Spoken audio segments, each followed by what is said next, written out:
Hello everyone, আসসালামু আলাইকুম। কী অবস্থা সকলের? কেমন আছেন সবাই? আমি নিহাত আরও একটি ভিডিওতে আপনাদেরকে স্বাগত জানাচ্ছি। আজকে আমরা ট্রেড উইক্সে কিছু ট্রেড নেব এবং আলোচনা করব এই প্ল্যাটফর্ম বিষয়ে, এই ব্রোকার বিষয়ে। শুরুতেই দেখেন, $1000 দিয়ে আমি আপের জন্য একটা ট্রেড করি, আর লিডার বোর্ডে অলরেডি 8 নম্বর পজিশনে আছি। তারপরেও $1000 দিয়ে, যেহেতু রিয়েল মার্কেট ব্রেকআউটের সম্ভাবনা সব থেকে বেশি, একটা সাপোর্ট অথবা একটা রেজিস্ট্যান্স আমরা কিন্তু 2 টাচ হলে আমরা ওইখানে ট্রেড করি। 3 টাচের বেলায় এটা ব্রেকআউট অথবা ব্রেকডাউনের সম্ভাবনা সব থেকে বেশি থাকে। তো এইখানে তাই হয়েছে। পরবর্তীতে আমি কি করি, আবার আরও $3000 দিয়ে 5 মিনিটের ক্যান্ডেলের টাইম অনুযায়ী যখন দেখি যে ওইটা লস হয়ে গেল, ফ্যাক ব্রেক আউট করার চেষ্টা করতেছে, পরবর্তীতে সাথে সাথে 5 মিনিটের ক্যান্ডেলের সাথে টাইম মিলিয়ে আমি এইখান থেকে $3000 আবার আপের জন্য আমি ট্রেড নিয়ে নিই। আর অলরেডি লিডার বোর্ডে তো 8 নম্বর পজিশনে আসি আমি। আর এটা খেয়াল করেন, মার্কেট আপ ট্রেন্ড, আমি চেষ্টা করছি সর্বোচ্চ সেফটি থেকে ট্রেড নেওয়ার জন্যে। মার্কেট কিন্তু ফুললি আপ ট্রেন্ড এবং উপরে পরবর্তী আগের ক্যান্ডেলে ওই পর্যন্ত গিয়া ঘুরাচ্ছে, গ্যাপটা ফুলফিল করতে পারে নাই। তো এই তারিখে দেখা যাচ্ছে যে সর্বোচ্চ চান্স আছে এই গ্যাপটা ফুলফিল করার জন্য। তো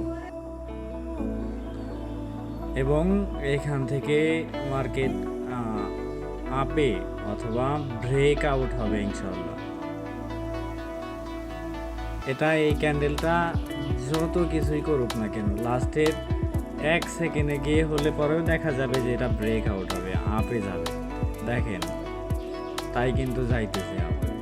তো এই জন্যেই আমি বলি যে নিজেরা একা একা কখনো ট্রেড করবেন না। আসেন একসাথে বসে থেকে সকলে মিলে ট্রেড করি, অ্যানালাইসিস করি আর কাজ করি।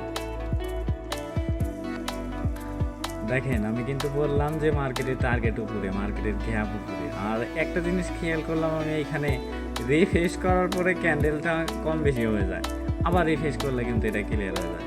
আর আপনারা তো জানেন যে রিয়েল মার্কেট ছাড়া আমি ট্রেড করি না। এর জন্য এখনও সাজেস্ট করতেছি যে একা একা ট্রেড করে কেউ মারা খায় না। যার সাথে ট্রেড করেন চেষ্টা করেন যে 2 জন 3 জন 5 জন একসাথে বসে থেকে মার্কেটটা অ্যানালাইসিস করার জন্য, ট্রেড করার দেখে বুঝে শুনে তারপরে ট্রেড করার জন্য। তো এভরিওয়ান, একটা কথাই বলবো যে যে যার সাথে ট্রেড করতেছেন না কেন, ওটিসি মার্কেটে এখন একটু কম কম ট্রেড করেন আর রিয়েল মার্কেট নিয়ে বেশি গবেষণা করেন। রিয়েল মার্কেটে সময় দেন, রিয়েল মার্কেটে একটু দেখার চেষ্টা করেন, বোঝার চেষ্টা করেন। তো জীবনে ভালো কিছু করতে পারবেন, সাকসেস হতে পারবেন। তাছাড়া এই জগতে যতদিনই এইখানে ওইখানে ঘোরাঘুরি করতেছেন, কোনো দিনও কিছু করতে পারবেন না। আর দেখা যাচ্ছে ইনশাআল্লাহ উপরের যে গ্যাপ একটা হওয়ার জন্য লাইন টানা রাখছি আমি, ওইটা হচ্ছে উইকের গ্যাপ, কিন্তু ওইটাই মেন রেজিস্ট্যান্স যে অনুপ্রকার ইনশাআল্লাহ ডিপ হবে। অলরেডি 17,000 নিয়ে লিডার বোর্ডে টপে, আরও ট্রেড চলতেছে ইনশাআল্লাহ, আরও হবে। আজকে টার্গেট ছিল 30K প্লাস, কিন্তু না, এত প্রয়োজন নেই। তারপর আজকে অনেক অনেক কথাই বললাম ভিডিওতে, ভুল হতেই পারে আমার, আপনারা দেখে আমাকে বলে দিবেন যে ভাই এখানে বলেছে এখানে বলেছে, ইনশাআল্লাহ আমি সমাধান করে দেব আলহামদুলিল্লাহ। এটা ডিপ প্রফিট। আর লিডার বোর্ডে 21K সামথিং হয়ে যায়, হ্যাঁ 21,000 সামথিং, আলহামদুলিল্লাহ প্রফিট। তো যারা কাজ করতে যাচ্ছেন ট্রেড উইক্সে যোগাযোগ করবেন, যে কোনো প্রকারে হেল্প করবো ইনশাআল্লাহ। তো আল্লাহ হাফেজ এভরিওয়ান, দেখা হইতেছে পরবর্তী কোনো ভিডিওতে।